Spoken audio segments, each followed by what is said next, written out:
ከ30 እስከ 60 ዓመት የሆናችሁ በጤና ለመኖር ዛሬውኑ ማቆም ያለቦት ገዳይ ልማዶች። በተለይ ዕድሜው 30 ካለፈ ዛሬውኑ ማቆም ያለቦት ኢትዮጵያዊ የህይወት ልምዶች ምንድን ናቸው? ዕድሜው ከ30 ዓመት በላይ ነው ወይስ በዚህ የዕድሜ ክልል ውስጥ የሚገኝና በጣም የሚወዱት የቤተሰብ አባል አለዎት? ብዙዎቻችን ዕድሜያችን 30ዎቹንና 40ዎቹን ማሻገሩን ስናስብ የምንጨነቀው ስለ ኑሮ መረጋጋት፣ ስለ ራስ ወይም ስለ ልጆቻችን የወደፊት ህይወት ብቻ ሊሆን ይችላል። ነገር ግን በየቀኑ በዝምታ የምናደርጋቸው ትናንሽ የአኗኗር ዘይቤዎች እንደ ቀላል ነገር እንቆጥራቸዋለን።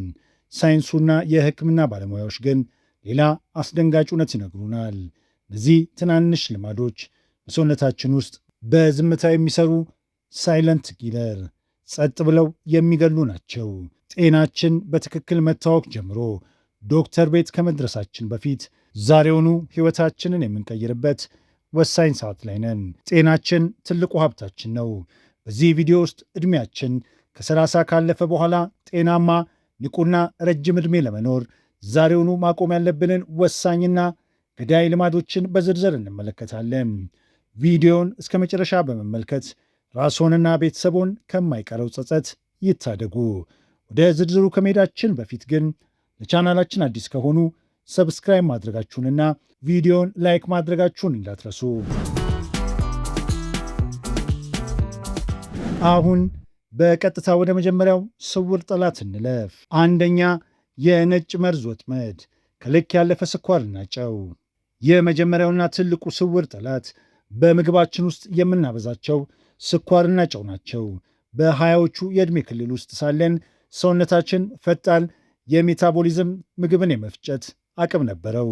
የፈለገውን ያህል ጣፋጭ ብንበላ በቀላሉ እናቃጥለው ነበር። ከ30 ዓመት በኋላ ግን ከመጠን በላይ ስኳር መመገብ የኢንሱሊን መቋቋምን ኢንሱሊን ሬዚስታንስ ያስከትላል። ይህ ደግሞ ቀጥታ ወደ አይነት 2 የስኳር በሽታ ይመራል። ጨው ደግሞ በበኩሉ በደም ስሮቻችን ውስጥ ያለውን የውሃ መጠን በመጨመር የደም ግፊትን ያንራል። ከፍተኛ የደም ግፊት ደግሞ የልብ ድካምና የኩላሊት ሥራ ማቆም ዋናው መንስኤ ነው። ዶክተሮች ነጭ መርዝ የሚሏቸው እነዚህን ነው። ሁለተኛ፣ የእንቅልፍ መዛባትና የሌሊት ወፍ መሆን። ሁለተኛው ልማድ እንቅልፍ ማሳነስ ነው። ብዙዎቻችን ሥራ ስለበዛብኝ በቀን 4 ወይም 5 ሰዓት ብቻ ነው የምተኛው ብለን በኩራት እንናገራለን። ነገር ግን ይህ ለሰውነታችን የሞት ፍርድ እንደመፍረድ ነው። ዕድሜው ከ30 በላይ ሲሆን ሰውነቱ ራሱን የሚጠግንበት ሴሉላር ሪፔር ጊዜ ያስፈልገዋል። ይህ ደግሞ የሚሆነው በቂና ጥልቅ እንቅልፍ ስናገኝ ብቻ ነው። እንቅልፍ ማጣት ኮርቲሶል የተባለውን የጭንቀት ሆርሞን ይጨምራል። ይህም የልብ ህመም ተጋላጭነትን በከፍተኛ ሁኔታ ይጨምራል። ማስታወስ የመቀነስ ችግርን ያመጣል። እናም የበሽታ መከላከል አቅማችንን ያዳክማል። ሶስተኛ፣ ለረጅም ሰዓት መቀመጥ። በአሁኑ ዘመን መቀመጥ አዲሱ ሲጋራ ማጨስ ተብሎ ይጠራል። በቢሮ ሥራ፣ በትራፊክ መጨናነቅ ወይም ሶፋ ላይ ተቀምጦ በስልክ የምናሳልፈው ጊዜ ከ30 ዓመት በላይ ለሆነ ሰው እጅግ አደገኛ ነው። ከ30 ዓመት በኋላ በየዓመቱ የተወሰነ የጡንቻ መጠን እናጣለን። ካልተንቀሳቀስን ደግሞ ይህ ሂደት ይፈጥናል። ለረጅም ሰዓት መቀመጥ በደም ስሮች ውስጥ ስብ እንዲከማች ያደርጋል። ጉበታችን ላይ ስብ እንዲቀመጥ ያደርጋል። እናም የኩላሊት ሥራን ያዳክማል። አራተኛ፣ ዘመናዊው ጭንቀት ክሮኒክ ስትረስ። ጭንቀት የአእምሮ ጉዳት ብቻ ይመስለናል። በፍጹም ስር የሰደደ ጭንቀት ክሮኒክ ስትረስ በሰውነታችን ውስጥ የማያቋርጥ የውስጥ መቆጣት ኢንፍላሜሽን ይፈጥራል። ይህ መቆጣት ደግሞ የደም ስሮችን በማጥበብ ለልብ ህመም ይዳርጋል። በተጨማሪም የጨጓራ አልሰርና የሆድ ዕቃ መረበሽን ያስከትላል። ጭንቀትን አለመቆጣጠር በዝምታ ዕድሜን የሚያሳጥር መርዝ ነው። እነዚህ በዓለም አቀፍ ደረጃ ያሉ ሳይንሳዊ እውነታዎች ናቸው። አሁን ደግሞ ወደ እኛ ሀገር እንምጣ። እኛ ኢትዮጵያውያን ጤናችንን በዝምታ እየጎዱ ያሉ ነገር ግን እንደ ባህልና እንደ ትልቅ ማህበራዊ ልምድ የምናያቸው ራሳችንን የቻለ ፈተናዎች አሉብን።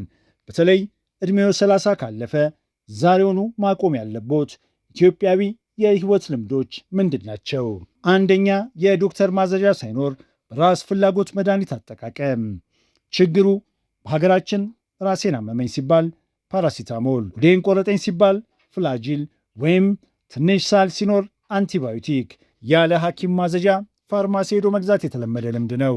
ከ30 ዓመት በኋላ ያለው አደጋ ዕድሜ እየገፋ ሲሄድ ኩላሊትና ጉበት መድኃኒቶችን የማጣራት አቅማቸው ይቀንሳል። በተለይ ያለገደብ የሚወሰዱ የህመም ማስታገሻዎች ቀጥታ ለድንገተኛ የኩላሊት ሥራ ማቆም ዋነኛ መንስኤ እየሆኑ ነው።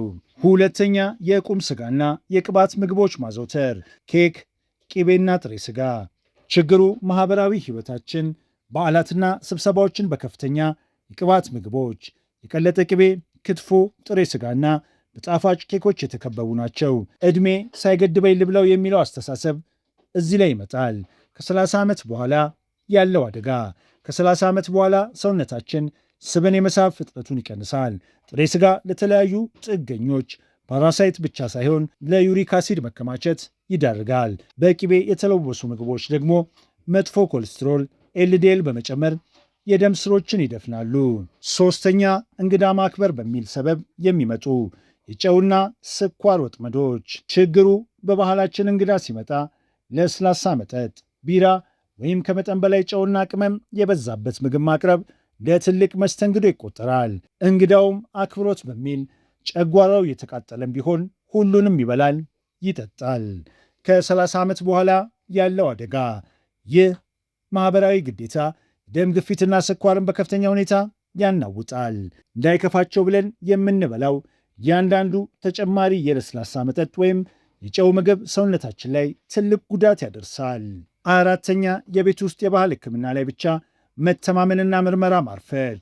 ችግሩ ብዙዎቻችን ህመም ሲሰማን መጀመሪያ የምንሮጠው ወደ ባህላዊ እጽዋት፣ ድንገተኛ መድኃኒቶች፣ በራስ መላምት ቤት ውስጥ መታመም ነው። ዶክተር ጋር የምንሄደው ህመሙ ከአቅም በላይ ሲሆንና አልጋ ላይ ሲጥለን ብቻ ነው። ከ30 ዓመት በኋላ ያለው አደጋ ለደም ግፊትና ስኳር ያሉ በሽታዎች ዝምተኛ ገዳይ የሚባሉት በመጀመሪያው ምዕራፍ ላይ ምንም ምልክት ስለማያሳዩ ነው። በሽታው ስር ሰዶ አካል እስኪያበላሽ ድረስ በባህል ሕክምና ብቻ ጊዜ ማጥፋት ሕይወትን ያሳጣል። አምስተኛ፣ በቂ ውሃ ለመጠጣትና በምትኩ ሻይ ቡና ማዘውተር። ችግሩ በኢትዮጵያ የዕለት ተዕለት ሕይወት ውስጥ የቡናና የሻይ ስነ ስርዓት ትልቅ ቦታ አለው። ይሁን እንጂ ብዙ ሰዎች በቀን ውስጥ የሚጠጡት ፈሳሽ እሱን ብቻ ሆኖ ይስተዋላል። ንጹህ ውሃ የመጠጣት ልምዳችን በጣም አነስተኛ ነው። ከ30 ዓመት በኋላ ያለው አደጋ ካፌን የበዛበት መጠጦች በራሳቸው የሽንት ፍላጎት በመጨመር ሰውነት ውሃ እንዲያጣ ዲሃይድሬሽን ያደርጋሉ። ከ30 ዓመት በኋላ የኩላሊት ጤናን ለመጠበቅ ንጹህ ውሃ መጠጣት ግዴታ እንጂ ምርጫ አይደለም። የውሃ ማጣት ለኩላሊት ጠጠርና ለደም መወፈር ይዳርጋል። አሁን ከኛ ከኢትዮጵያውያን ዝርዝር ወጥተን ወደ ቀጣዩ ዝርዝር እንሂድ። ክፍል 3 የአካል ክፍሎች ጩኸት፣ ጉበት፣ ልብና ኩላሊት። አሁን ደግሞ እነዚህ መጥፎ ልማዶች በሶስት ዋና ዋና የሰውነታችን ምሰሶች ማለትም በጉበታችን፣ በልባችንና በኩላሊታችን ላይ ምን እንደሚያደርሱ እንይ። ልባችን። ልብ በቀን ውስጥ ከ100 ሺህ ጊዜ በላይ ይመታል። ነገር ግን በጨው በስኳርና በጭንቀት ስናጨናንቃት የደም ስሮች ይጠባሉ። ልብ ደግሞ ደም ለመግፋት ከመጠን በላይ ትለፋለች። ይህ መጨረሻው የልብ ድካም ሄርት አታክ ነው። ጉበታችን። ጉበት የሰውነታችን የኬሚስትሪ ላብራቶሪ ነው። የምንበላውን መርዝ ሁሉ ታጣራለች። ነገር ግን በተዘጋጁ ምግቦች፣ ፋስት ፉድና ጣፋጭ ስናጥለቀልቃት በጉበት ላይ ስብ ይከማቻል። ይህ ደግሞ ወደ ጉበት ጠባሳ ያመራል። ኩላሊታችን። ኩላሊት በቀን 200 ሊትር ደም ታጣራለች። ከፍተኛ የደም ግፊትና ስኳር ግን የኩላሊትን ጥቃቅን የማጣሪያ ቱቦዎች ያበላሿቸዋል። ኩላሊት አንዴ ከተበላሸች ወደ ነበረችበት መመለስ ከባድ ነው። የሚያስፈራው ነገር ምንድን ነው? እነዚህ ሶስት አካላት እስከ መጨረሻው ሰዓት ድረስ ህመም ሳያሳዩ በዝምታ የመታገስ ባህሪ ያላቸው። ህመም ሲሰማን ግን ጉዳቱ ከፍተኛ ደረጃ ላይ ደርሶ ሊሆን ይችላል። ክፍል 4 የመፍትሄ እርምጃዎች። ታዲያ መፍትሄው ምንድን ነው? ተስፋ መቁረጥ አለብን? በፍጹም። ሕይወታችንንና ጤናችንን ለመቀየር መቼም ቢሆን አልረፈደም። ዛሬውኑ ልንጀምራቸው የሚገቡ 4 ቀላል ግን እጅግ ኃይለኛ እርምጃዎች እዚህ አሉ። አንደኛ፣ የ80-20 ህግን ይከተሉ። በምግባችን ውስጥ 80% ሙሉና ከተፈጥሮ የተገኙ ምግቦችን፣ አትክልት፣ ፍራፍሬና ጥራጥሬ ይመገቡ። የቀረውን 20% ለፈለጉት ምግብ መተው ይችላሉ። ስኳርና ጨው በከፍተኛ ሁኔታ ይቀንሱ። ሁለተኛ፣ የማይደራደሩበት የእንቅልፍ ሰዓት ይኑሮት። በቀን ቢያንስ ከ7 እስከ 8 ሰዓት መተኛትን እንደ ሥራ፣ ስብሰባው ወይም እንደ ትልቅ ቀጠሮ ይቁጠሩት። ከመተኛቶ 1 ሰዓት በፊት ስልክና ቲቪ ያጥፉ። ሶስተኛ፣ በቀን 30 ደቂቃ ይንቀሳቀሱ። ጂም መሄድ ካልቻሉ እንኳን በቀን 30 ደቂቃ በፍጥነት መራመድ፣ ደረጃዎችን መጠቀም ወይም በቤት ውስጥ ቀላል እንቅስቃሴዎችን ማድረግ የልብና የኩላሊት ሥራን ያነቃቃል። አራተኛ፣ በየዓመቱ ምርመራ ያድርጉ። ከ30 ዓመት በኋላ የደም ግፊት፣ ስኳር መጠንና የኮሌስትሮል መጠንን በየዓመቱ መመርመር ግዴታ ነው። ይህ ማንኛውንም አደጋ ገና በጅምሩ ለመቀልበስ ይረዳል። ክፍል 5 ማጠቃለያና መልእክት። ውድ ተመልካቾቼ፣ ጤናማ መሆን ማለት ረጅም መኖር ብቻ አይደለም። በደስታ በነፃነትና ቤተሰቦቻችን ሳይጠብቁን በጉልበት መኖር ማለት ነው። ዛሬ የምናደርጋት እያንዳንዷ ትናንሽ ምርጫ የነገ ማንነታችንን ይወስናሉ። እባክዎ ራስዎንና የሚወዱትን ቤተሰቦን ከማይቀረው ጸጸት ይታደጉ። ይህንን ቪዲዮ በተለይም ዕድሜያቸው ከ30 በላይ ለሆኑ ጓደኞቻችሁና የቤተሰብ አባሎቻችሁ ሼር በማድረግ የብዙዎችን ሕይወት ይታደጉ። በኮሜንት መስጫው ላይ ከእነዚህ ልምዶች ውስጥ የትኛውን ለማቆም እንደወሰኑ ይጻፉልኝ። ጤና ይስጥልኝ።